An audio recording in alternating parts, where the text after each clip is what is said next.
Hello, welcome to today's episode of Juicing the Numbers, your statistics and sports podcast. I'm one of your hosts, Joshua Tracy. And I am Corwin Heller. And welcome to the show. It is August 17th. It's about 8:30 p.m. at night here on the East Coast. As we're recording this, you'll listen to this on Thursday. So congratulations to you. Made it another day. And yeah, we missed an episode because we were busy, and that means that there's news to backfill on for our discussion. And the largest piece of news, without any doubt, really, is that Fernando Tatis Jr. got smacked down with a suspension, a big fat 80-game suspension for violating the PED policy of MLB.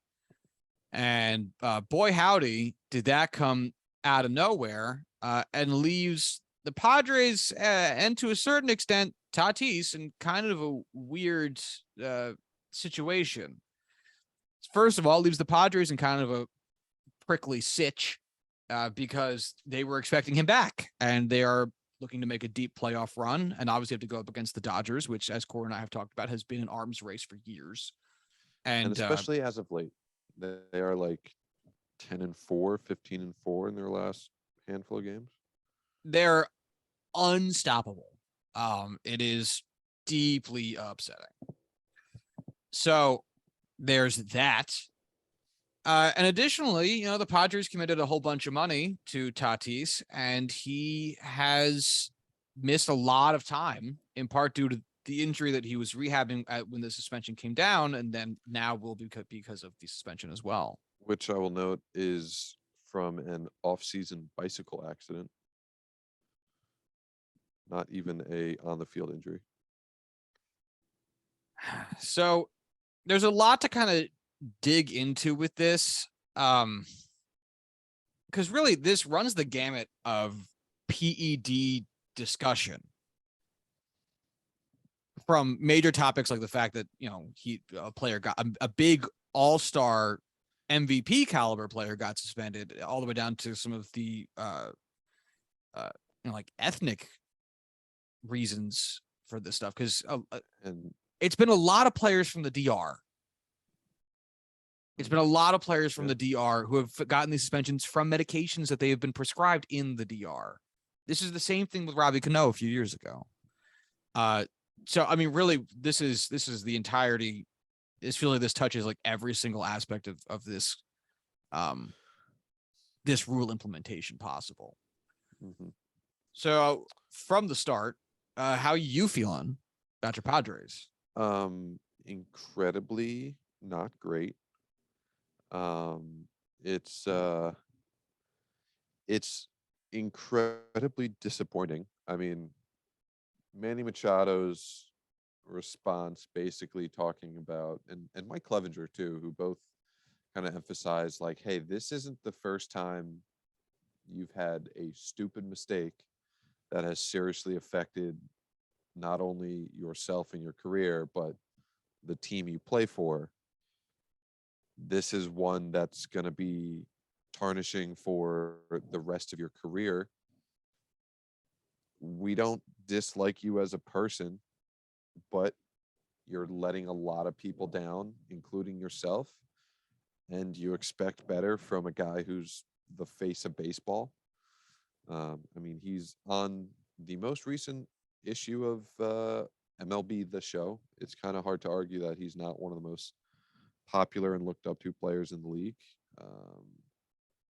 And it comes down to all of that, the things you see, at the stadium with the fans. Like, he seemed like a genuinely happy-go-lucky,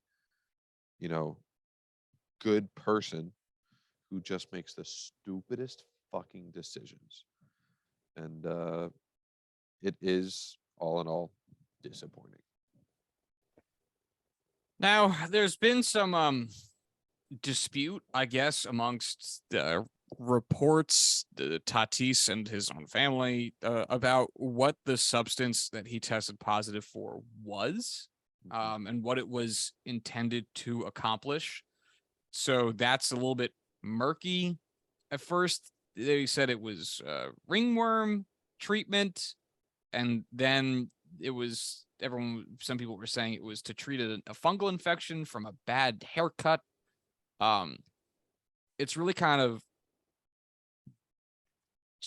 been an ever-changing story, which it presents kind of essentially the Robbie Cano issue, which was he didn't test positive for steroids. He tested positive for a medication, a diuretic that's used to potentially mask steroid use. And that comes as a result of MLB being very, very cautious around performance enhancing drugs of any kind entering the field, so to speak. So there is a great sensitivity around what type of medications players can use, and to make sure that any and all medications are approved by MLB offices to ensure that there is not a miscommunication issue, as one could argue the Robbie Cano issue was.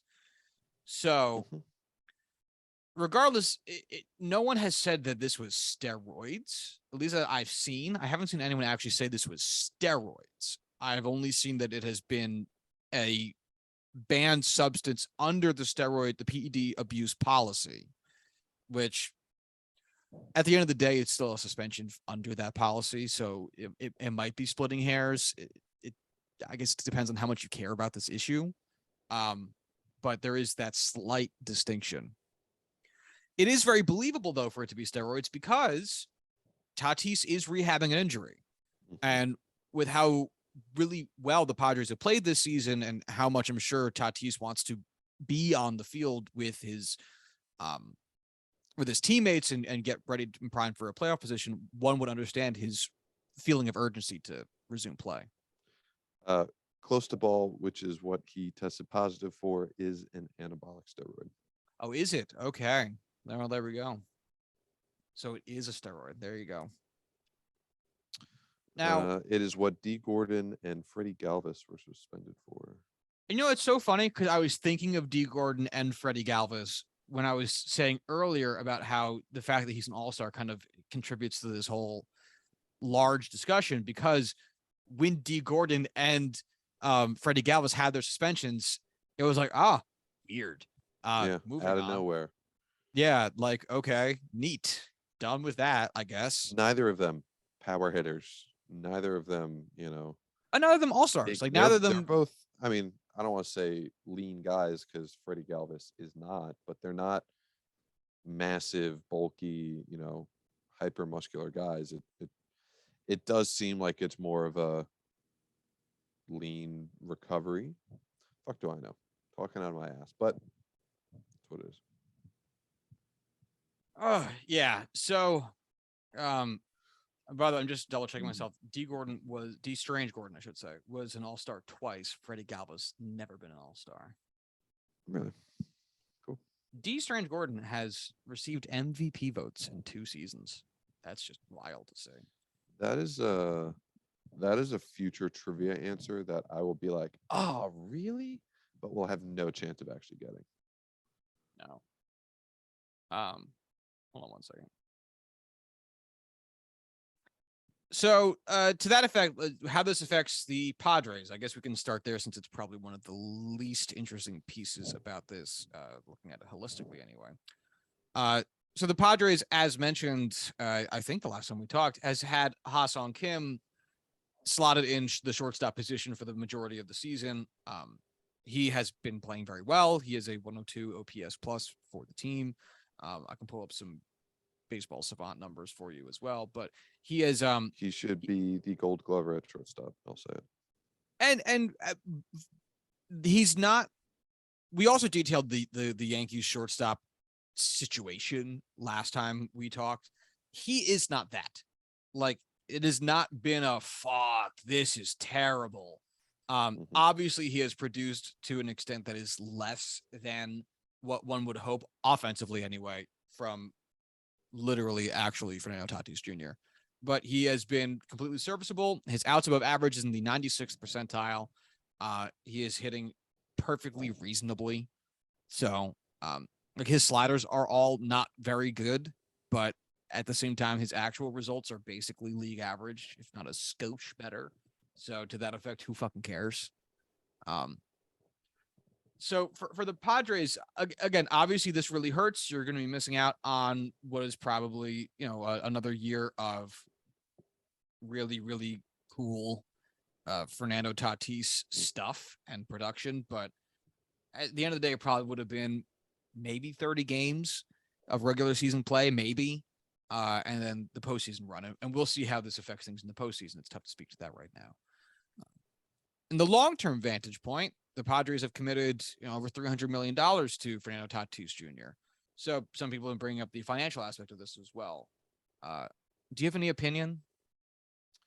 I don't care about the money. I'm not like it. It gets them under the salary luxury tax, almost at salary cap, but I do not give a shit. Yeah, I heard someone mention this in my 5 minutes listening to sports talk radio this morning. I was kind of taken aback that they'd even care to bring it up. Tatis making $5.7 million this year and making $7.7 million next year. So who fucking cares?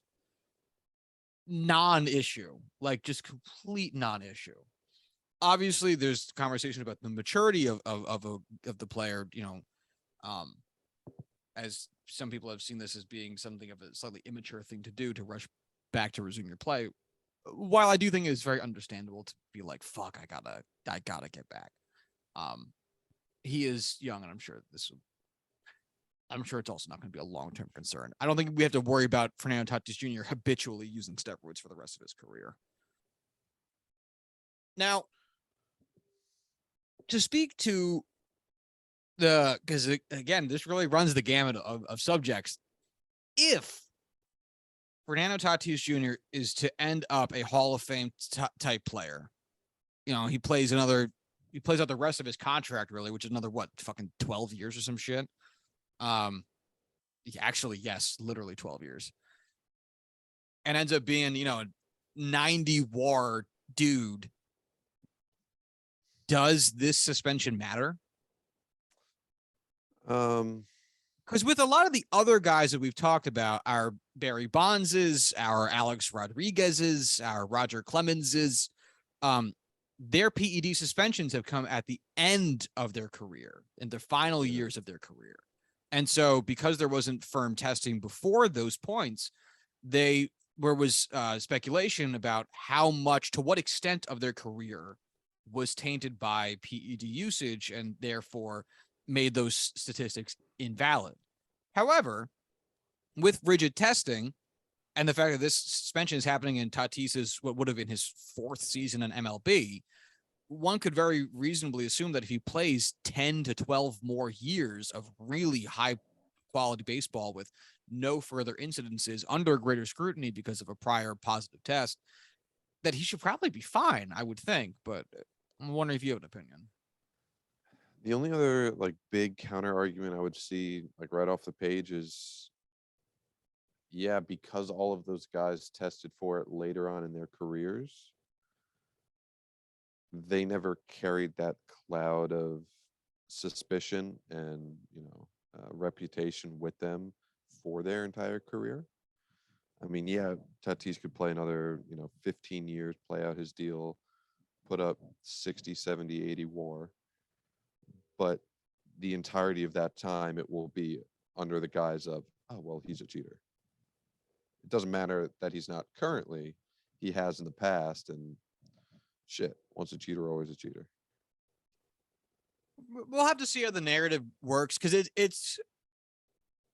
it's dissimilar to our Jose Altuve's and George Springer's of the world, where they were on the 2017 Astros, and there was a lot of scrutiny around that. And it's like, are they still doing it? But a lot of those guys have changed teams since then and have been very good. And so it's very reasonable for you to say, like, all right, yeah, so they cheated in maybe at most 3 seasons of their career.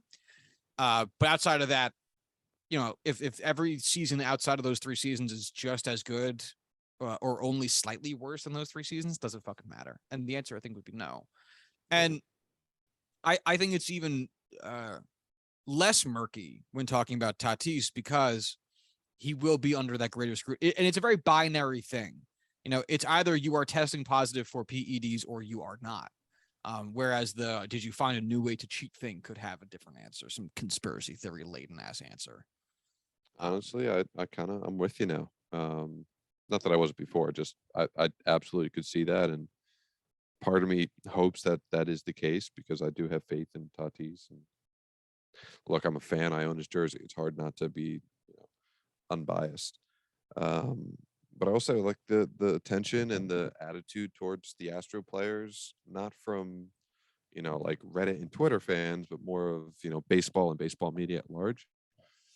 I could see him, where it is under that scrutiny. If he plays clean, I could see it dissipating a bit. Since I mentioned conspiracies, one of the fun conspiracy theories that I will choose to believe that I saw on Twitter was that the reason the Padres ended up acquiring Juan Soto was because they knew that this Tatis suspension was coming. And look, I don't know how that would work. I don't know how you would know that or how much advance notice MLB front offices give or whatever. But man, that is a fun conspiracy theory if it ends up being true. Even if it's not, I just enjoy a good harmless conspiracy theory, like Juan Soto becoming a Padre because Tatis was going to be suspended. Fuck you, but AJ Preller is the kind of cokehead to kind of whip that up in a frenzy. Also, if it's true, like, good job. Yeah. Right? Like, solid work. A+. Like, if there was ever a time to be like, losing Fernando Tatis for the next 80 games isn't going to be that bad. It's literally right now. Cool. All right. Yeah, no, that's fine. We're doing okay. We will take care of it. Yeah. We're not doing great. Would have been great to have him, but I'll be okay. Oh, there was another point I was going to bring up about this whole debacle. Man, I can't think of what the fuck it was. But yeah, it's unfortunate. So he'll be missing the rest of this season for sure. He'll be missing part of next year, but he'll be coming back. First 43 games. Yeah, so he'll be back in I guess that early May next May. year. Yeah. Which sucks, but is what it is. Tatis has been sparsely on the field. I guess part of that's not his fault. Because part of that is the shortened season of 2020, where he played 59 of 60 possible games. But he has in his 3 seasons of play, and this obviously would have been 4 if not for the bicycle accident. He has played, so really I guess we could say in 4 seasons, since there is a season he just didn't play any games. 273 games played. So not most of them, I guess, but in that very limited time span, he has amassed 13.6 WAR, which is stupid. That's so dumb. His 162 average, his season pace average, I should say, is 8.1 WAR, and like that's fucking stupid. That's just so dumb. That's an MVP average. Can you check what Mike Trout's 162 game average is for his career? Oh geez, what do you think it is? I think it's gonna be close. I think it's gonna be like 7.7. Oh, buddy, you are super wrong. It is 9.5. Ooh, I love that so much. Absolutely revolt. That's 9.5 with this season only 79 games, 3.8 WAR. Last season, only 36 games, 1.8 WAR, and 2020, 53 games, which is the full season, and only 1.8 WAR. Oh my God, it's been so long since Mike Trout's been good. This fucking guy. God damn, Mike, stop it. Yeah. I will say, to bring the mood back down, one final thing on Fernando Tatis. He was like 2 games away from being activated. Like he was, which is probably how he got right caught. There. You know what I mean? That's very true. Like, I'm sure they're not going to do too many regular check-ins before you're ready to return to the league. I don't know. That'd be my presumption. But I know he was tested in like March or May and passed. So it's not like it's been the entirety of whatever. And I guess if it is the ringworm issue, that was relatively recent, but fuck it, whatever. Unbelievable story. Ringworm. Buddy. I was reading like the long form Reddit post about it, and I caught myself going like, oh, well, like this. That does make sense the way you lay it out. Wait, what's going on? Yeah. Am I being hoodwinked? The copium really takes hold there. Yeah, it's no good. Also in lighter news though, on the opposite end of the age spectrum, Albert Pujols has inched ever closer towards making a run at 700 home runs. He hit a couple in a game the other day, which has brought his career total up to 689 career home runs, 11 away from 700, and only 7 away from tying Alex Rodriguez for 4th in MLB history. Additionally, since we last spoke, Albert Pujols has turned on the Jets and racked up 0.5 WAR for the season, bringing his career total back up to 100 even. Love to see it. It's beautiful. Do you know if it's a rounding thing or if it's like a genuinely 100 WAR? I can only tell what Baseball Reference tells Touche. me. Yeah. Oh God, I just started searching the Angels schedule. It's the Cardinals now. St. Louis, baby. I want to see how many games they have left. They are 64-51, which is 115 games, which means they have 47 left. You could get 11 home runs in 47 games. What do you think is more likely? Albert Pujols hits 11 more home runs for the rest of the season, or he hits his first triple since 2014. Oh, 11 home runs. He is not legging out a triple. How many triples do you think Albert Pujols has in his career, given that he has 3,348 hits, and a slugging percent for his career of 542? How many triples? How many seasons has he played? 22. Fuck me, that is so many. Albert Pujols has been in baseball since 2001. When Albert Pujols started his career, the Twin Towers were still standing. Oh no, we cannot use that as a barometer of time. Benchmark. 150 triples. Yeah, 16. I was really hoping a young Albert Pujols had some fucking cardio. Well, and you'd think with that high of a slugging percent, it would be bolstered by, like you said, like maybe young Albert Pujols legging out a couple just rockets in a big stadium. No, his career high was his rookie year at 4, and then he never hit more than 2. Holy fuck. Yeah, fucking hilarious. I love Albert. I should have thought harder about stolen bases because I've seen him try and steal bases, and how funny man is not running out 3 bags. He has 100 more stolen bases than triples. He has 117 stolen bases, 16 triples. Can you non sequitur? What's Ricky's triples to steal rate? Oh wait, that's a fascinating question. Because he can at least hit triples. My man Ricky had the legs. Ricky had a lot fewer triples than I would have thought. Ricky's number is going to be actually a lot worse than Pujols's because of how high his stolen base count is. Touche. So, taking Albert's stolen bases of 117 and dividing it by his number of triples, which is 16, that's 7.3 stolen bases per triple. Sorry, triple. Yeah, sorry. No, I had it right. 7.3 stolen bases per triple. Ricky Henderson has 1,406 stolen bases and only 66 triples. Whoa. Which means that he is stealing 21.3 bags for every triple he hits, whereas Albert's is a third of that. That's a lot. I think I would take that. I guess if it's more than 3 at a time or more than double, it would be a positive. As far as total bases, I guess it really doesn't matter. Yeah, I'm not even going to pretend like I'm going to start doing that math because, buddy, I will not. It's not good math, that's for sure. How wild is it that Ricky only won a single MVP? That is not something I believe.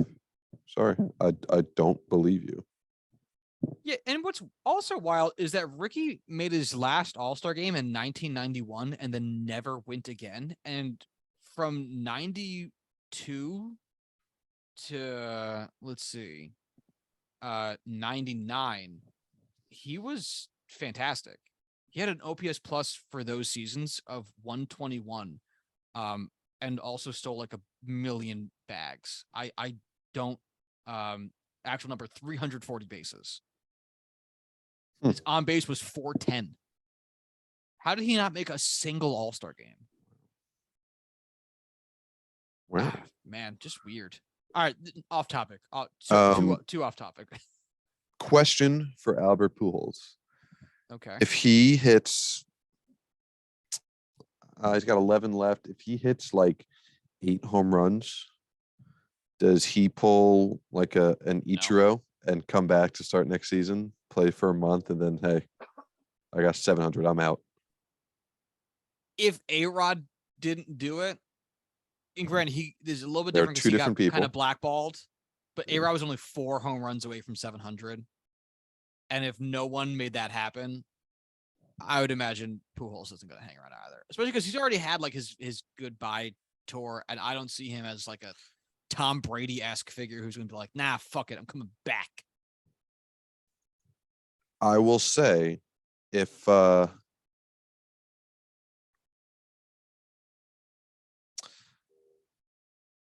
I just lost all train of thought as I said that. Fuck me every goddamn time.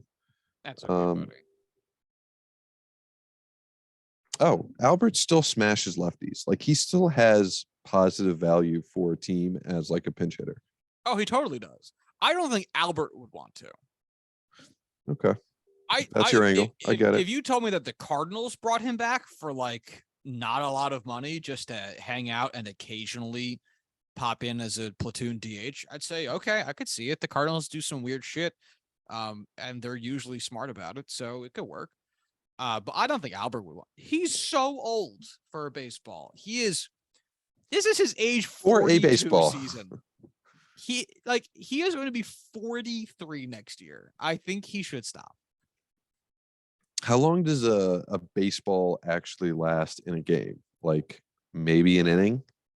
No, Less? dude. No, a lot of those Like balls don't last 2 an batters? out. Really? No, because if you hit a foul ball, that ball's useless. Or if the ball hits the dirt, it's useless. I guess, yeah. Are pitchers really that particular? Oh, well, MLB is very particular.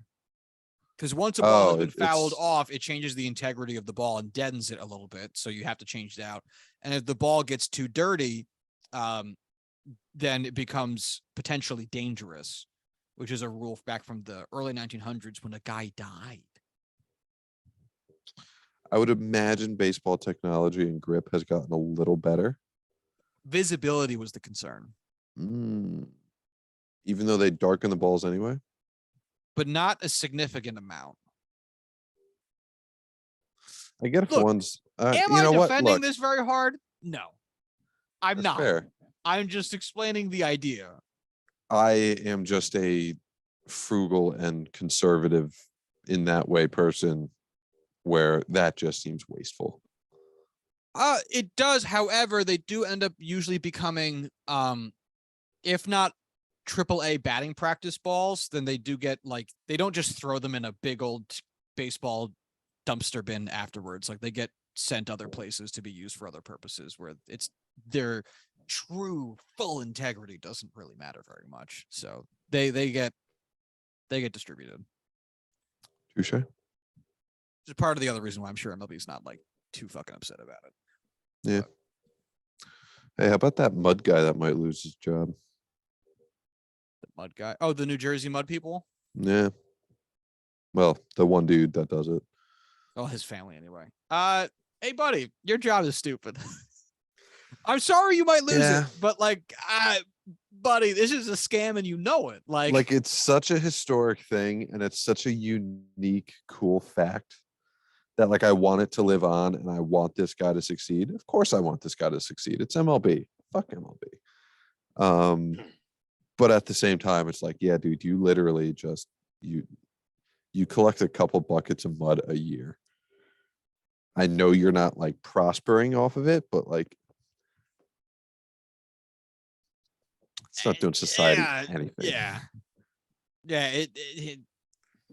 You'll be fine. You'll It's figure something like else out. you definitely don't spend like it's definitely not like you're making below minimum wage doing the work for this.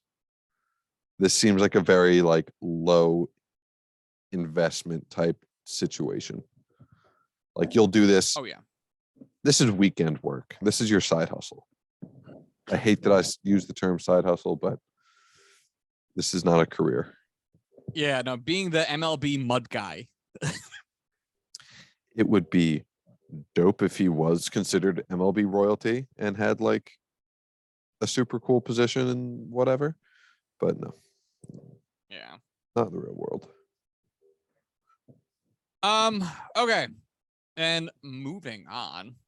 The Yankees have been bad recently. It has not been fun to watch the New York Yankees play baseball recently. I have not enjoyed it. It has been no, very not good.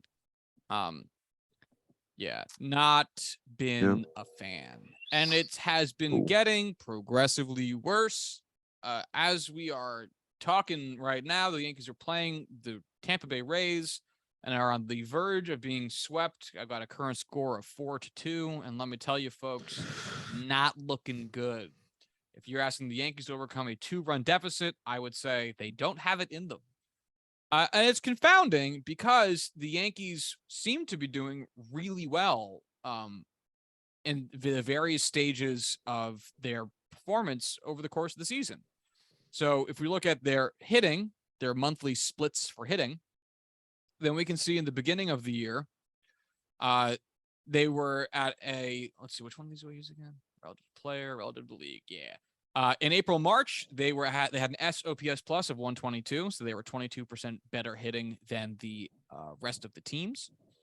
May was down to 99, June 119, July 134, August has fallen off a cliff down to 85. They went from being 34% better than your other team's average player or whatever, all the way down to 15% worse. Oof. And it's tough to really wrap your head around it.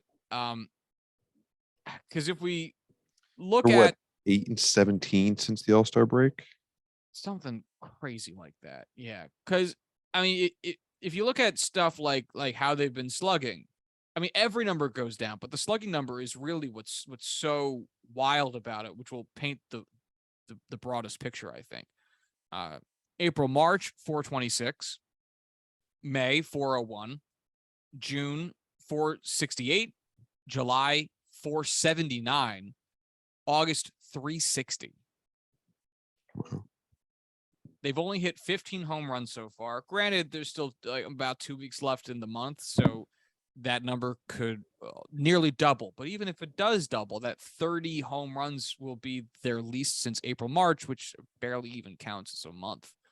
The triples count as whatever. Doubles are way down. Their hits totals are down. Their caught stealing is more than their stolen bases for the first time all year. They haven't even stolen double-digit bases yet.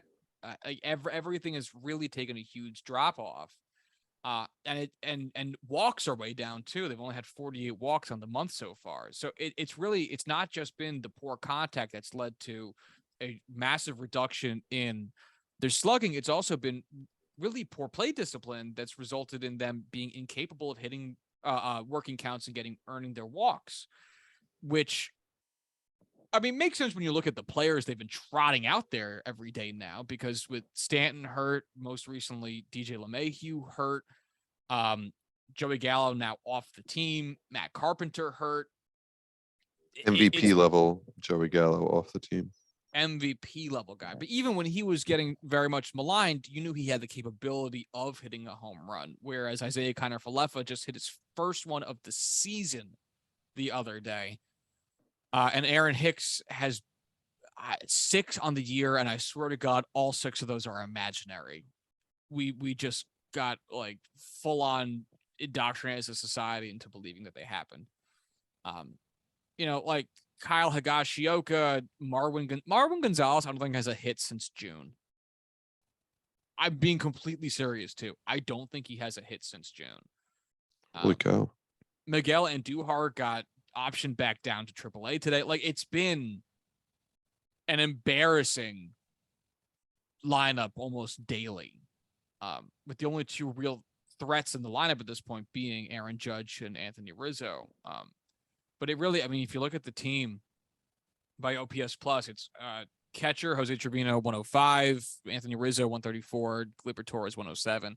And then it's just abysmal. It's IKF at 85, Donaldson at 97, Joey Gallo at 78, but he would have at this point been replaced by, he's been replaced by Tim LaCastro's gotten reps, Benintendi's gotten reps. Benintendi's OPS plus is 90, so it's not like those reps are doing much.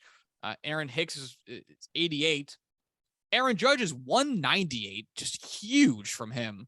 But then Stanton at 127, but he hasn't been playing much. And his replacements have been, again, like, Marwin Gonzalez and his 78 OPS plus, and Miguel Andujar and his 52 OPS plus. It's been rough.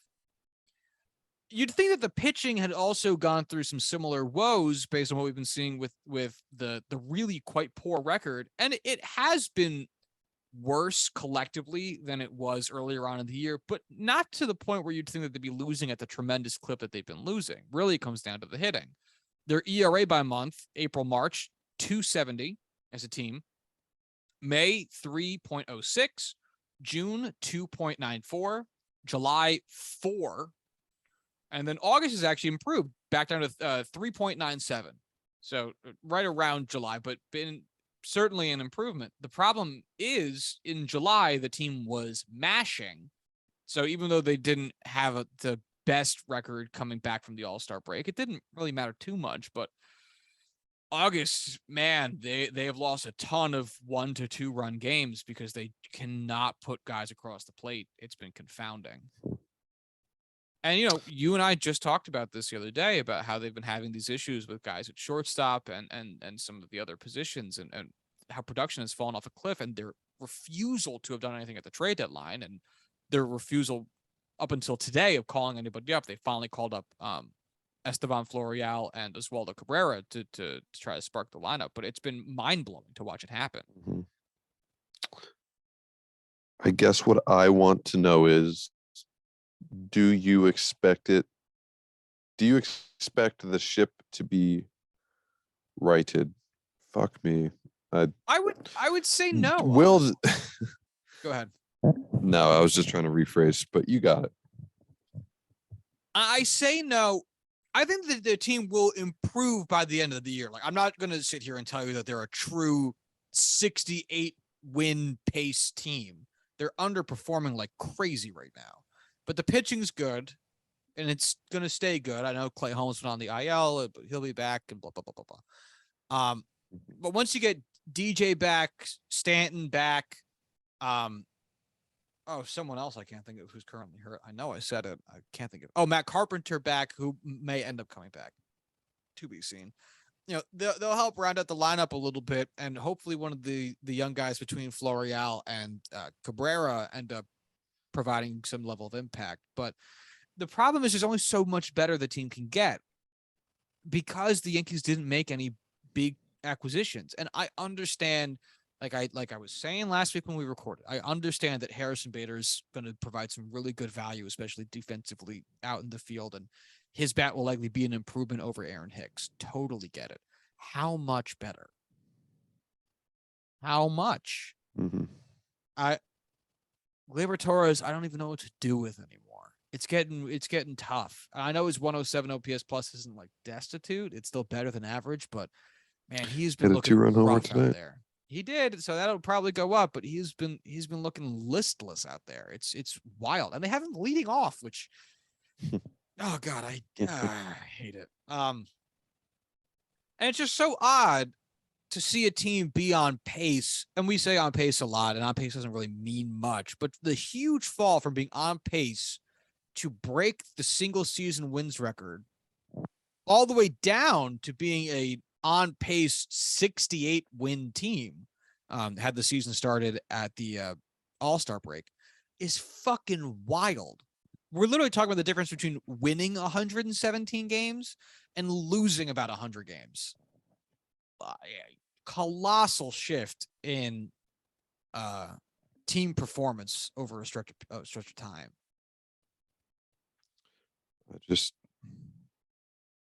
Yeah. The end result I is that they're think they still. can. I think they can fix it. I I think a think it team will that is improve. that good is hiding away that talent deep down, but it's still there. Plus, Severino still has to come back. Like there's dudes who I'm sure will end up coming back and making a difference, but it's just a matter of lasting. And as of right now, the Yankees are still on top of the AL East. How long that holds for, who's to say? But as of today, they are still leading the division, so that counts for something, I suppose. Disappointing. So, one of the other fun things that was populating on Twitter, our friend of the pod, Max Greenfield, the other day, might have been today, posted a question: how many current Hall of Famers do you think are playing in baseball today? And in his little Twitter poll, he had 3 options: 0 to 15, 15 to 30, and 30 plus. Corwin Heller. How many active Hall of Famers do you think there are right now?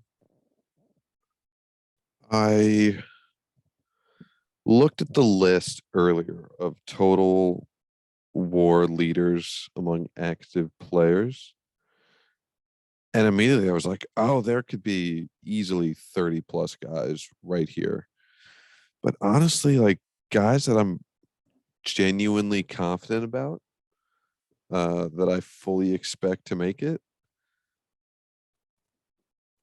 I think it's lower than 30. I do think it's still above 15. I think it's like a solid 20 surefire Hall of Famers are active right now. And honestly, I feel like I just don't know enough. Like every year you have a handful of guys on the ballot that you're like, yeah, they're on the ballot. Yeah, they're going to get a good amount of votes, but boy, they're just not gold star.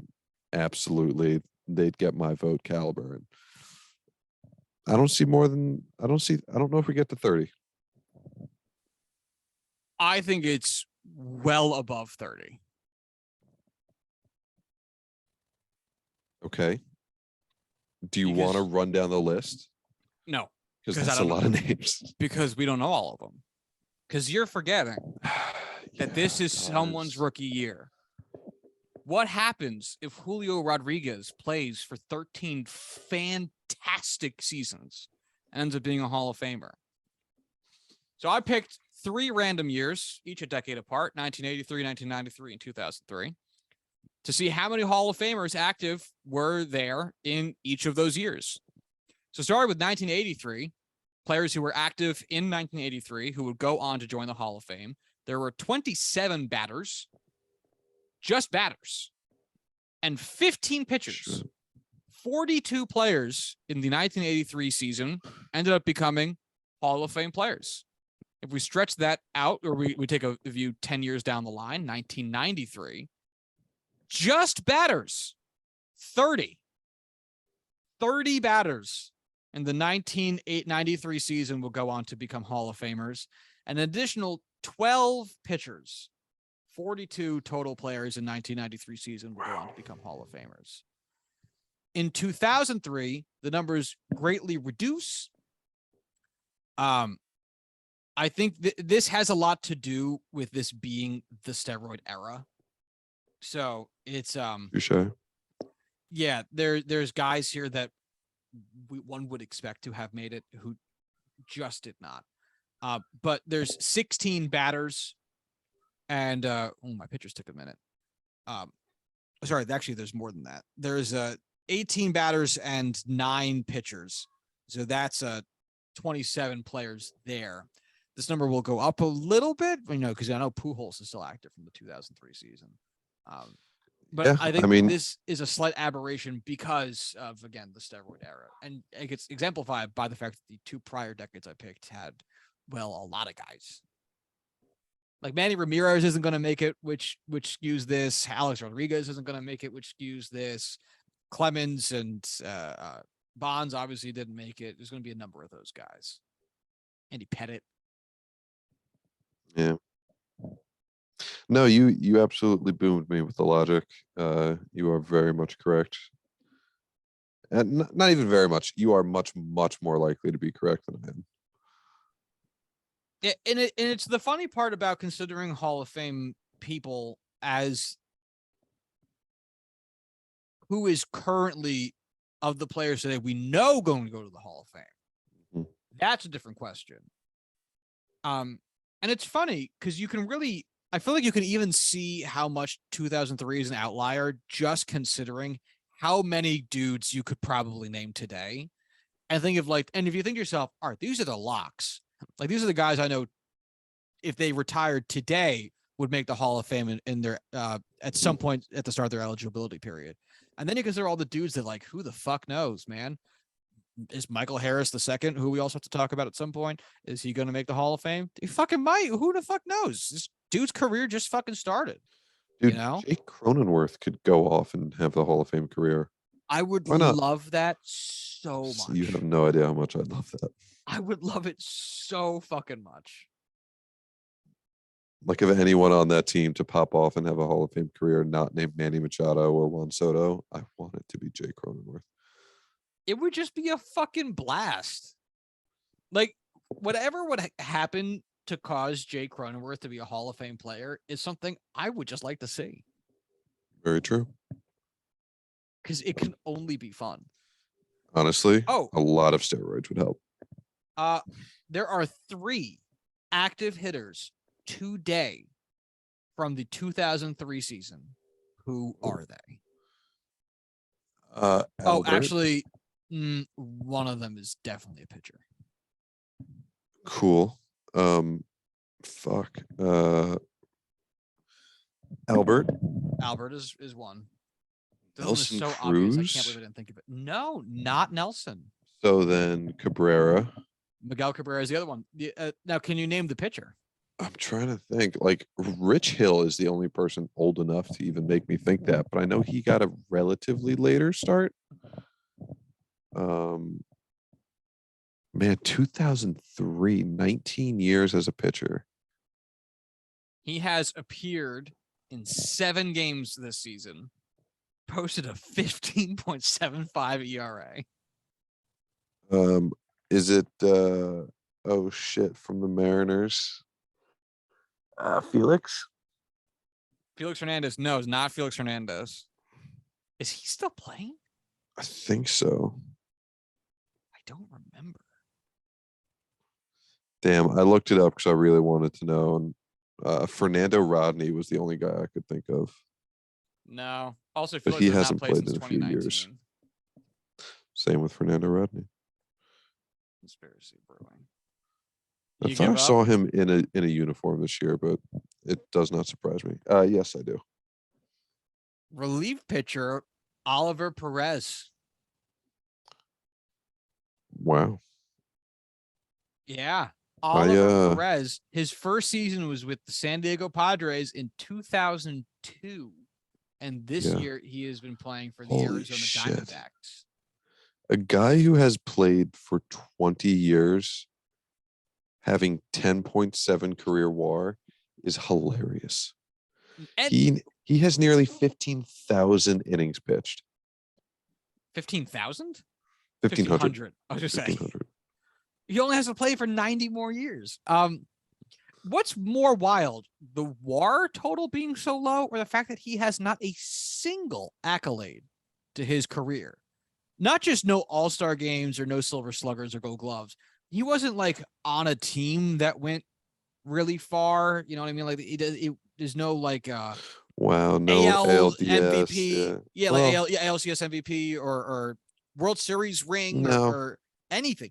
Nothing. no, You played for because he's 22 years. That's got to be some shit luck. just some reliever. Like it's not like he is, But every winning those championship team awards. has some reliever who was on the championship team. You know what I mean? Right, but he's played for the Mets, the Pirates, the Padres, the Mariners, the Diamondbacks, and the Cleveland Indians. None of those teams outside of the 2015 Houston Astros have any any championship Well, pedigree. the Washington Nationals, 2016 and 2017, Yeah. he was only 2 years away from them winning a World Series as well. Yeah. And then Cleveland, he was just 2 years too late. Mm-hmm.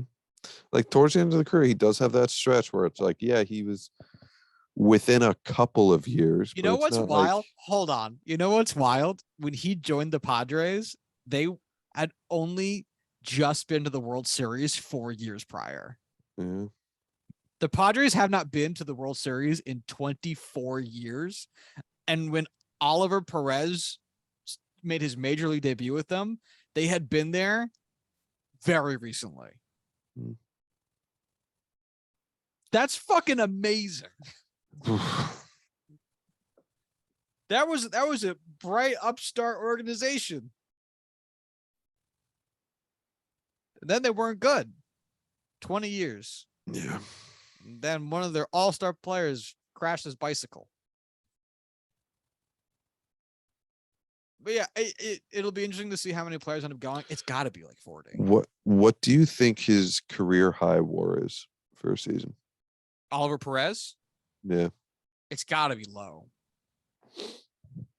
Oh, I'm gonna say I'm gonna go high for a reliever. I'm gonna say 1.8. 5.7 in 2004. What? Oh wait, he used to be a starter. He was a starter, He used to be a 2.98 starter. ERA, 196 innings pitched, 239 strikeouts, only gave up 145 hits, 143 ERA plus, led all of baseball in strikeouts per nine. So he does have that one single accolade. He led all of MLB in walks in 2008. So there you go. And it's so funny that of the 3 players left playing from 2003, 2 of them are no doubt first ballot Hall of Fame dudes, and one of them is Oliver Perez. And one of them is someone we've literally never heard of. Oh, I know who Oliver Perez is. I just forgot he's been around that long. I forgot he was a starter. I've only known Oliver Perez, the reliever, and I only know him because of all the articles every year when he gets signed. I'm like, wow, Oliver Perez still keeps getting signed. Ain't that some shit? Damn. Miguel Cabrera. Yeah. So there'll be 2 more. So there'll be 29 guys from 2003 that end up being Hall of Famers. Not a lot of pitchers. Only 9 Good. pitchers. Fuck him. I mean, yeah. Fuck them. But hey. Yeah. All right. I was gonna say something else. Forgot what it was. Oh, yeah. Michael Harris II signed a Braves classic, which is he signed an 8-year, $72 million deal with Atlanta that runs through the 2030 season and includes 2 club options after that. So this has the potential of being a 10-year contract that would be worth an additional $20 million. So 10 years, $92 million. Oh, sorry, I had that wrong. An additional $35 million. I was looking at the buyout, not the second year. So there's the potential of being a 10-year, $105 million contract. Nope, that math was still wrong. 107. Jesus Christ. It's definitely the biggest surprise, at least in tenure with the team. Like Ozzy's was a huge surprise because of how badly they just fucked him over. This one, I just who the hell saw this coming? We needed the IRS to investigate Atlanta to understand how many hitmen they have hired to point guns at these players' families. Because I can't scratch this at all. I mean, dude, he's signing away almost his entire career for less money than Aaron Hicks earns.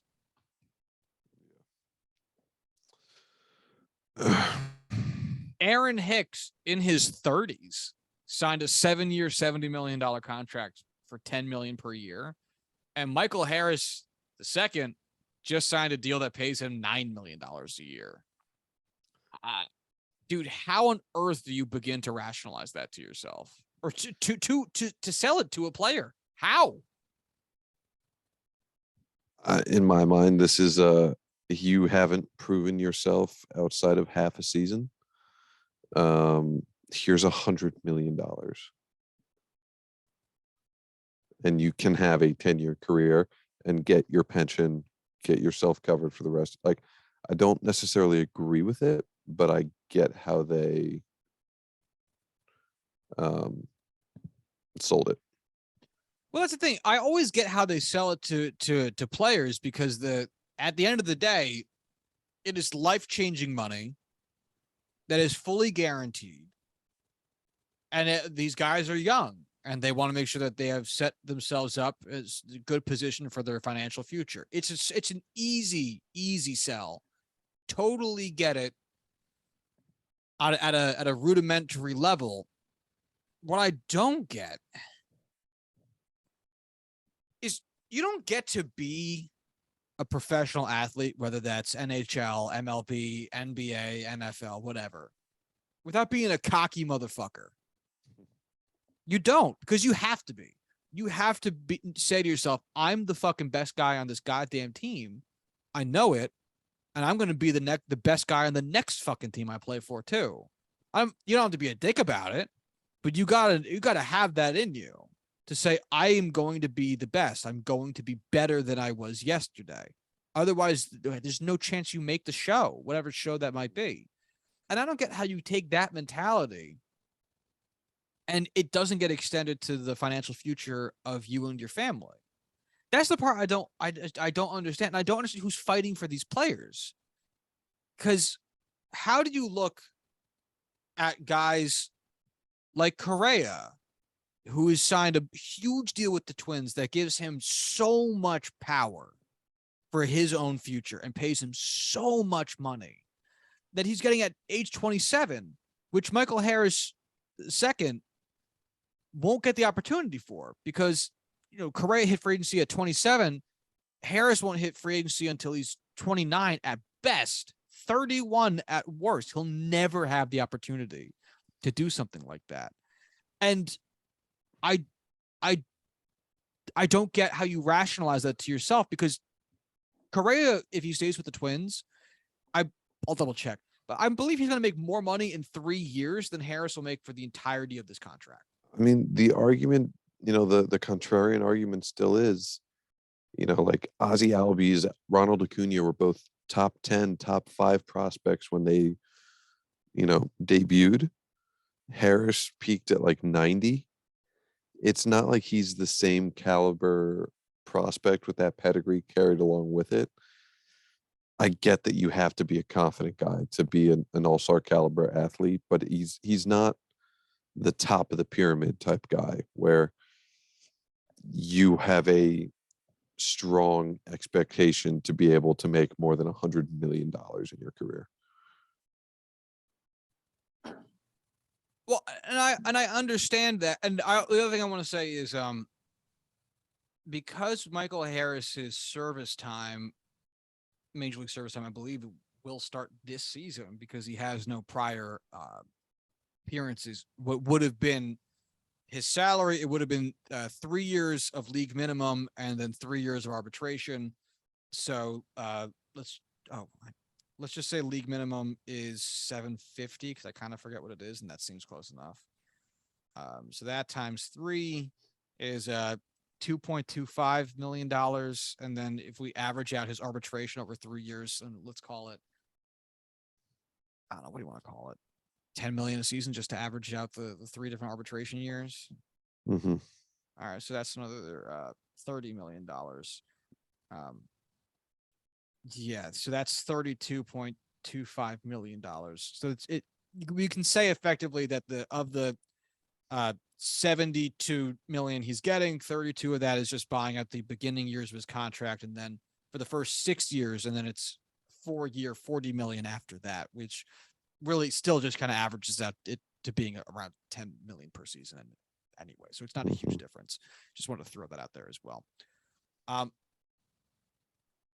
I get what you're saying, but at the same time, it's not uncommon for low-level prospects to end up becoming big guys, especially when they're needed, and Atlanta needs a third baseman. They needed Michael Harris II, or they wouldn't have had him playing. He wouldn't have a a huge chunk, essentially a full season. He was injured for part of it, but essentially a full season's worth of games where he's been not a third baseman, a center fielder.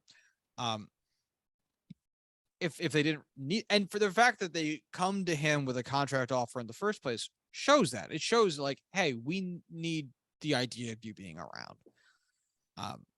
And look, it's inherent risk, but at the same time, with his service clock already beginning, and his youth, I get that the selling point will always be, now you are set up for life.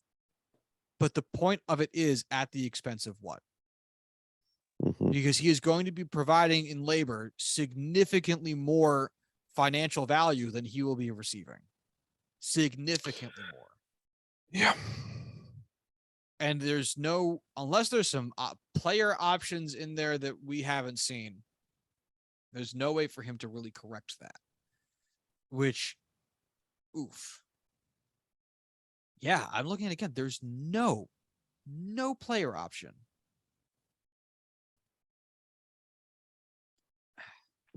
That is the scarlet letter right there. Like, the only way you would convince me that they sold this contract to him was they had a knife to his balls. Then we're like, do it or else. And who is this fucking guy's manager? With all these Braves players, who is the representation? I do not have an answer for you. By the way, I was pretty much right. Carlos Correa's 3-year contract with the Twins was indeed more than this 8-year contract for Michael Harris. 3 years, $105.3 million. Not bad. Oh, just a big old oof.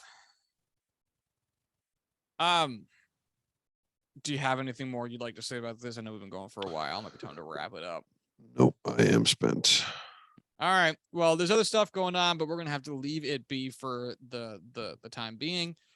So in the meantime, if you'd like to follow the show on Twitter, you can do so at JuicingPod. If you'd like to send emails to the show, you can do so at juicingthenumbers@gmail.com. If you'd like to follow Corwin on Twitter, you can do so at Corwin Heller. If you'd like to follow myself on Twitter, you can do so at Joshua D. Tracy. And until Monday, y'all have a good one. Bye.